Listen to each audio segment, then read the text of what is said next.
¿Qué tan seguras podemos estar de que Cristo resucitó? ¿Es la resurrección de Jesucristo una parte vital del Evangelio que proclamamos? ¿Por qué sí o por qué no? Si no hay resurrección, entonces, ¿qué pasa con nuestra fe? Hay preguntas que necesitamos poder responder desde las Escrituras. Debemos estar listas para dar una respuesta a todo hombre a causa de la esperanza que habita en nosotras. Tenemos un estudio vital ante nosotras en los próximos episodios. La narrativa acerca de la resurrección la podemos encontrar en los Evangelios según Mateo capítulo 28, Marcos capítulo 16 y Lucas capítulo 24. Las invito a que los lean y noten las perspectivas de estos autores. Esto enriquecerá mucho más su estudio. Inclusive si tienen tiempo ahora pueden hacerlo y pausar el podcast, o si no, regresen a estas narrativas más tarde.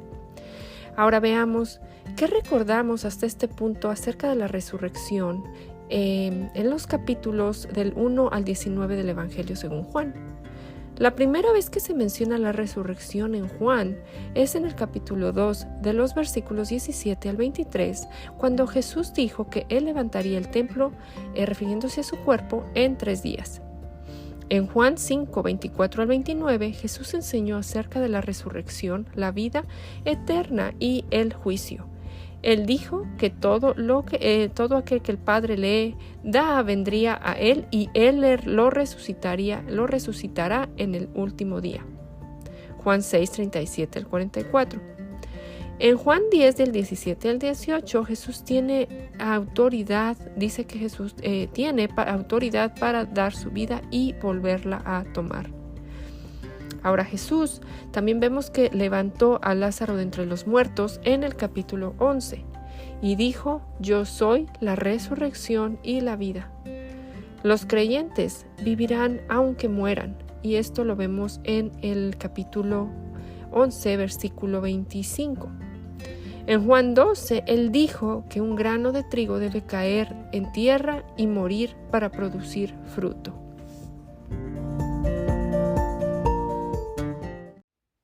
Ahora, repasemos cómo termina el capítulo 19 del Evangelio según Juan, y termina mencionando a 2 hombres, José de Arimatea y Nicodemo.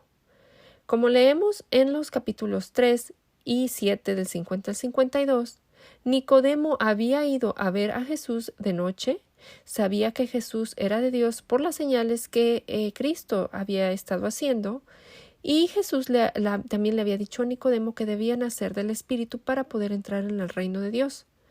También Nicodemo fue quien habló a los gobernantes judíos y fariseos acerca de juzgar a Jesús antes de escucharlo y saber lo que estaba haciendo, lo que estaba pasando. Se refirió él a la rectitud de la ley.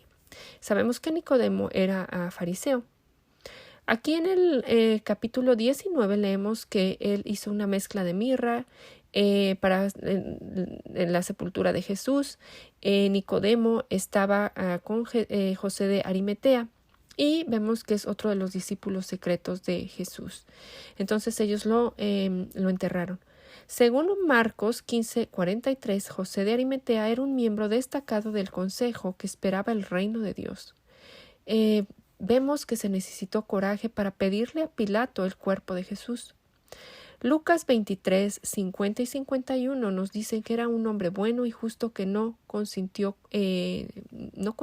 con el plan y la acción del concilio acerca de la crucifixión. Él y Nicodemo envolvieron a Jesús en lino con especias aromáticas y lo sepultaron en un sepulcro nuevo de José de Arimatea, porque estaba cerca y era el día de la preparación para la Pascua. Esto vemos en una profecía aquí en Isaías 53:9, que de hecho menciona que Jesús estaba con un hombre rico en su muerte. Entonces, el cumplimiento lo vemos con José de Arimatea. Ahora, también leemos acerca de algunas mujeres y hubo varias mencionadas en los evangelios sinópticos que les mencionaba anteriormente en la introducción, que estuvieron también en la crucifixión, y bueno, también lo vemos en Juan, y que estuvieron en la sepultura de Jesús.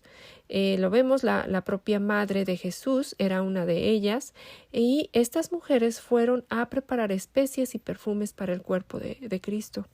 Los judíos no embalsamaban, por lo que trataban a la descomposición y el olor de un cadáver con especias y perfumes. Bueno, amigas, hoy empezaremos estudiando el capítulo 20 de Juan, así que acompáñenme con sus Biblias a leer los primeros 10 versículos. Y la versión que voy a estar leyendo es la NBLA.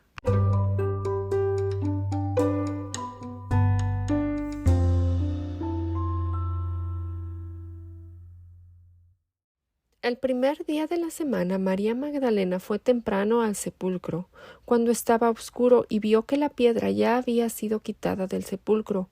Entonces corrió y fue a donde estaban Simón Pedro y el otro discípulo a quien Jesús amaba, y les dijo: «Se han llevado al Señor del sepulcro y no sabemos dónde lo han puesto». Salieron, pues, Pedro y el otro discípulo, y fueron hacia el sepulcro. Los dos corrían juntos. Pero el otro discípulo corrió más aprisa que Pedro, y llegó primero al sepulcro, e inclinándose para mirar adentro, vio las envolturas de lino puestas allí, pero no entró. Entonces llegó también Simón Pedro tras él. Entró al sepulcro y vio las envolturas de lino puestas allí, y el sudario que había estado sobre la cabeza de Jesús, no puesto con las envolturas de lino, sino enrollado en un lugar aparte. También entró el otro discípulo, el que había llegado primero al sepulcro, y vio y creyó, porque todavía no habían entendido la escritura de que Jesús debía resucitar de entre los muertos. Los discípulos entonces se fueron de nuevo a sus casas.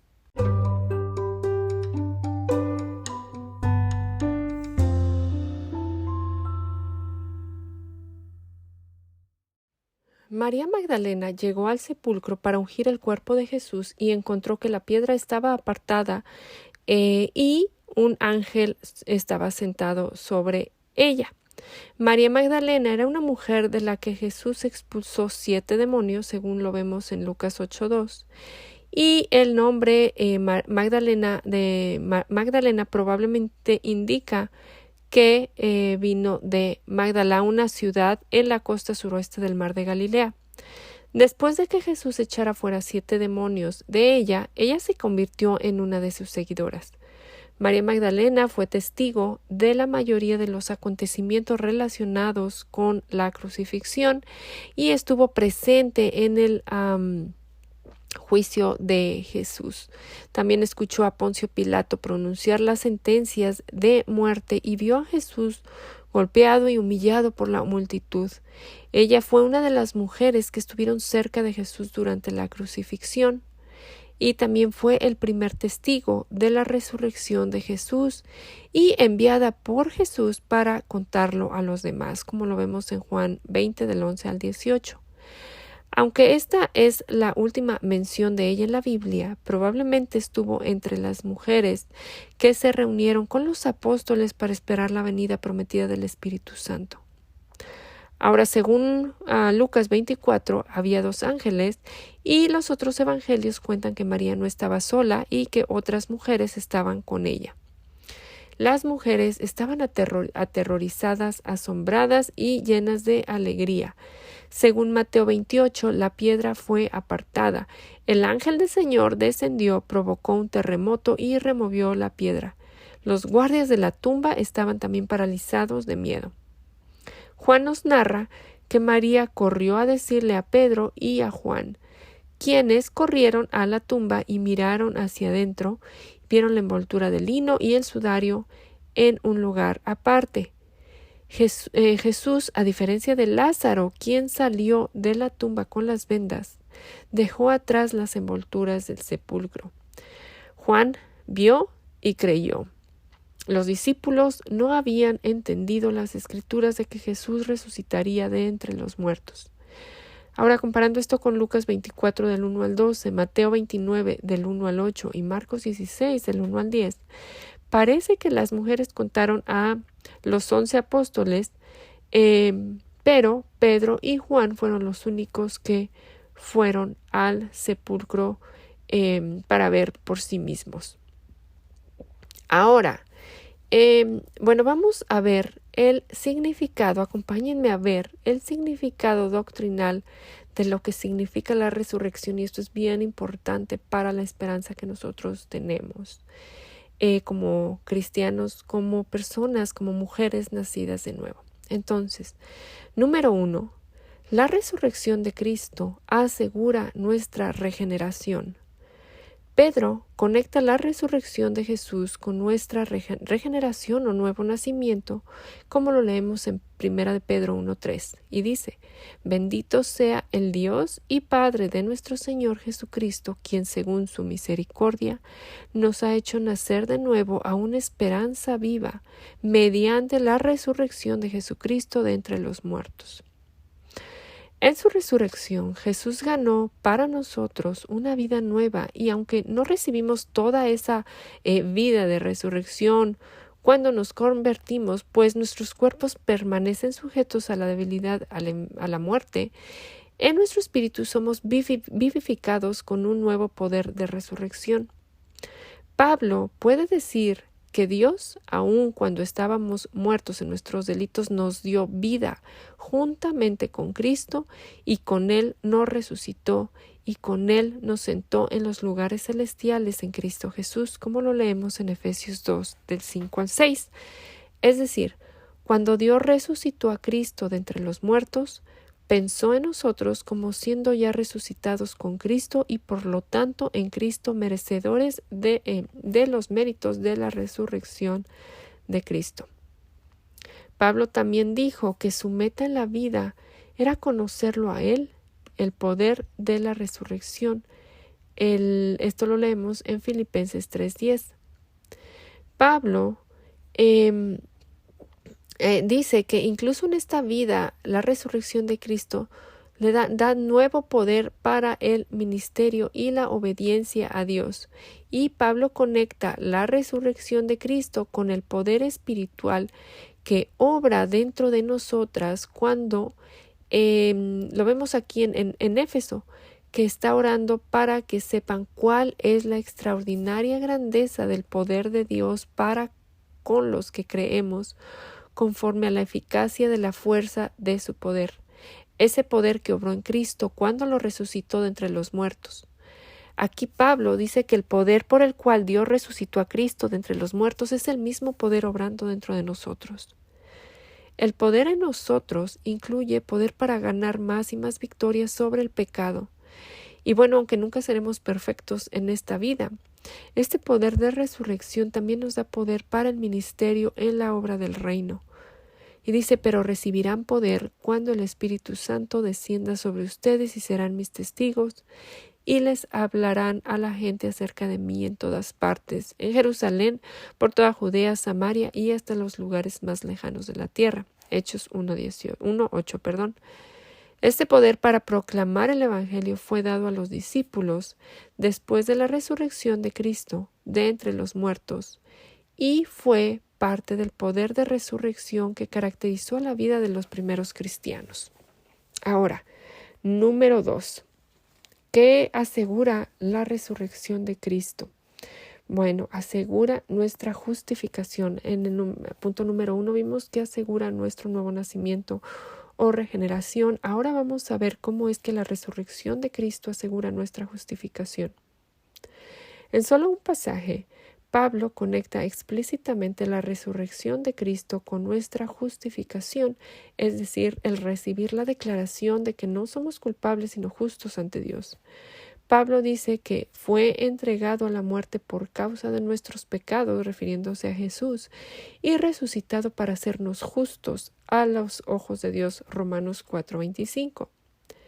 El hecho de que Cristo resucitó de entre los muertos fue la declaración de Dios de aprobación de la obra redentora de Cristo, porque Cristo se humilló a sí mismo y se hizo obediente hasta la muerte y muerte de cruz. Dios lo exaltó hasta lo sumo.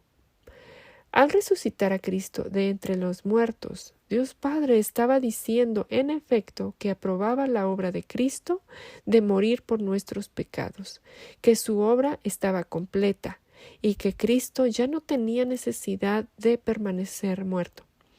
No quedó ninguna pena que pagar por el pecado, no más ira de Dios que soportar, no más culpa o responsabilidad por el castigo para los que estamos en Cristo. En la resurrección, Dios le estaba diciendo a Cristo: aprobé lo que has hecho y tienes gracia ante mis ojos.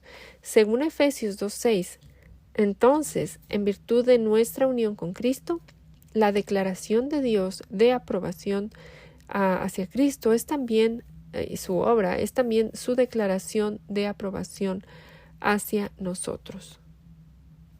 Ahora, número 3. La resurrección de Cristo asegura que también recibiremos cuerpos resucitados perfectos. El Nuevo Testamento conecta varias veces la resurrección de Jesús con nuestra resurrección, refiriéndose a la resurrección corporal final. Pero la discusión más extensa de esta conexión entre la resurrección de Cristo y la nuestra se encuentra en 1 Corintios 15 del 12 al 58. Allí Pablo dice que Cristo es las primicias de los que durmieron. Al llamar a Cristo las primicias, Pablo usa una metáfora de la agricultura para indicar que seremos como Cristo, así como las primicias o la primer cosecha muestra cómo será el resto de la cosecha. Así Cristo, como el primer fruto, muestra cómo serán nuestros cuerpos resucitados cuando estén en la cosecha final de Dios. Él nos resucita de entre los muertos y nos lleva a su presencia. Después de que Jesús resucitó, todavía tenía las huellas de los clavos en las manos y los pies, como lo vemos en Juan 20:27. Y las cicatrices de la crucifixión de Jesús son únicas porque son un recordatorio eterno de sacrificio por nosotros. Amiga, ¿qué significa todo esto para nosotras? ¿Cómo cambia nuestra vida aquí en la tierra al saber que nuestra regeneración, justificación y glorificación están aseguradas en Cristo? Si pensamos en Cristo ahora mismo, resucitado, sentado a la diestra del Padre, ¿cómo esto nos ayuda a enfocarnos más en las cosas con significado eterno? ¿Cómo impacta esto, saber esto acerca de la perspectiva de reinar con Cristo sobre las naciones? Amigas, meditemos en lo que la resurrección significa para nuestras vidas en la eternidad y por lo tanto la manera en que vivimos aquí. Bueno, nos vemos la próxima semana. Gracia y paz.